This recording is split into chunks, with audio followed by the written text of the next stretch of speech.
It's your boy Boss, and today we are going to be starting the revamp of this fish room down here. Like I stated in my last video, it's time to bring this thing back to its glory days where the fish room just looked immaculate. And today is day one of starting that. We're going to be starting working on this tank right here. We're going to be scaping it. We're going to be planting it. We're going to be also adding some fish to it as well. I already had the fish. I went to the pet store earlier and purchased them. I guess I can show you the fish that we are going to be using. This is a fish that a lot of people don't even keep these fish, and I think it's a very underrated fish in the hobby. It's a very common fish as well, but I think it's a very beautiful fish. It has amazing temperament and just a lot of personality. And I think if you put this fish in the right situation, it can really flourish and really look really good. And these are some tiger barbs. Now, this is a fish that mostly, if you've been keeping fish, you've had tiger barb before. But like I said, they just so underrated because a lot of people don't get them because they fin nippers. They can be aggressive. But if you put these guys in a standalone tank, a species-only tank, which we are going to do today, you'll really be able to see the behavior and the beauty of this fish. Very beautiful fish. They do get a decent little size as they grow. These guys I got right here are kind of small. They're not super small, but they're decent little size. I think I got about 12 of them. And with these fish, you always want to have like a group of like 8 to 12 of these guys anyways, because they do better in schools. So that's what we got going on. I got some plants, and we're about to get this thing started, man. I'm super excited to really bring this fish room back to life. So just started playing with the scape a little bit. Not exactly sure how I want it to look, but I know that I want to have some nice rock in here. So I'm going to probably just use this big rock right here to kind of hide the sponge filter.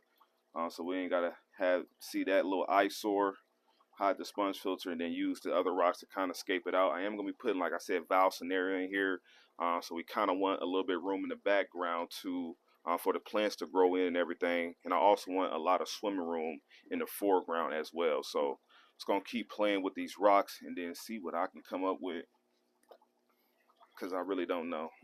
I'm just playing it by ear right now. But I am going to use this little piece of driftwood right here because it just adds a little bit of some detail to it. And then we'll probably add like some scatter gravel and stuff like that around it to kind of bring it all together. But I definitely wanted to get a little bit of wood in there too as well. Now this rock right here that I'm adding, anytime I be adding rocks to my aquarium, I'm always looking at each side of it. So like how this side wasn't really getting a lot of light, so it's nice and clear, but this side is nice and green. It has that algae, and I want that. I want that algae look because it gives you that instant mature look in your aquarium that you have to sometimes wait months and months to get. I don't mind the algae on the decor. I don't really necessarily like the algae on the glass or like hair algae, different things like that, but I don't mind algae on like my rocks and stuff because it makes it look aged and weathered, and it gives you that nice little look. Now I do want to leave quite a bit of room for that valve back there. I don't want to suffocate that because I want to be able to have a nice area for this valve to kind of grow up in this area and give it a chance to expand itself. But I kind of want to bring the rocks out to the front a little bit, and I do have like some crypts and some dwarf sage as well. I think I'm going to pull out of another tank and put in here for the foreground. Hopefully all this stuff just carpets in here. That'll be nice. Anytime you set up a tank, it's really your preference, you know. Like, don't do what you like. That's what I do in my aquariums. I do what I like, and I kind of like just let stuff fall and let it just fall naturally. So because you kind of want to have that natural look in your aquarium. So I like to just let things just fall into place, and sometimes less is more. Like right now, I have 5 rocks in here, and I'm kind of like at a point where I think this is enough. I don't need to add any more rock. But you always like, oh, I got these pieces. Where can I put them? But it's kind of sometimes it's less than more does the trick sometimes. We are here to showcase the fish. It's not really necessarily the hardscape and the whole scaping and all that. It's more of just showcasing the fish. Because that's what's important, is the fish and making the environment good for them. So there are some people that like to do scapes. There's some people that like bare bone tanks. It's just all about your preference and what you really truly into when it comes to your aquariums. But me, I like to do plants, and I like to have a little bit of a hardscaping here. and it kind of tie it all together. Because once you get plants in your tank, it kind of ties everything all together. So I like that right now. For now, I think it's time to add a little bit of detail around the perimeter of these rocks, just to add a little bit of break up some of this like monotony that's going on in here. So break some of that up, make it look a little bit more balanced, and I think it'll be good to go. All right, so we got done with the hardscape. Looks super basic and super bland right now, but once we add some plants and obviously the water back in here, you guys will be able to see the vision that I have. But we got some nice rock in here to give us some height and some depth over here to kind of like hide that sponge filter back there, but also have a little bit of rock that's coming all the way up to pretty much the front of the glass. Got a little piece of driftwood in here, mainly for the plecos that I'm going to be putting in here. I'm probably put like some bristle nose, so give them something to chew on when I'm not feeding. And then we got that back part back there where I'll be adding in the Valsinaria. And then we have all this room in the foreground to plant, whether it's crypts or dwarf sage, whatever I decide to put in here. So these are the plants that we're going to be using for this build. I have some nice green and red Wintia crypts. Also have some dwarf sage, which is a really beautiful plant, grows like crazy. So it should do pretty well in this aquarium. And then we have our Valsinaria, which is looking really nice and healthy as well. And then I have a nice Anubias that will kind of center by that wood right there. So I'm gonna plant this thing up, and then I'll show you guys the aftermath. So after working on the tank for a while, finally got this thing up and running and looking amazing. Sometimes in life, man, you really just gotta trust the process, because I did not think it was gonna look like this. This tank came out really, really nice and natural. Add a little piece of pothos up there at the top, so hopefully that can just grow and take over, especially once I get the new lighting that I'm going to be getting. But this tank is looking amazing. All the plants, the rock work, the driftwood, the little detail stones here in the front. It looks amazing. Can't wait to really just let this thing settle in. Going to be getting a bunch of root tabs to add in here to really help these plants get a little jump start. And this thing is going to just thrive and just do its thing.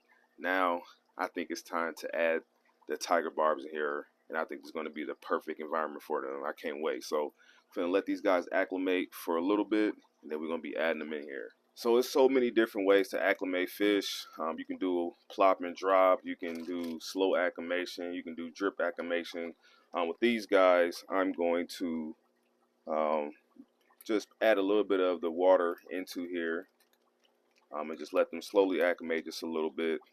Since this is a fairly new tank, even though I have a seeded sponge filter in here, which is perfectly fine, it's plenty beneficial bacteria on the rocks and everything that I add in here as well. The driftwood, even the plants as well have beneficial bacteria on them. So should be enough bacteria to jumpstart this tank, but I still want to slowly acclimate these guys. Make sure they really just for temperature purposes, to be honest. Not necessarily just the health, but just for temperature. Make sure they are right. But let them sit there for a few seconds, and then we'll be adding them in. So it's been about 10 minutes. That's really all you need to really acclimate fish to your aquarium. So we'll go ahead and release these guys in here and watch them swim.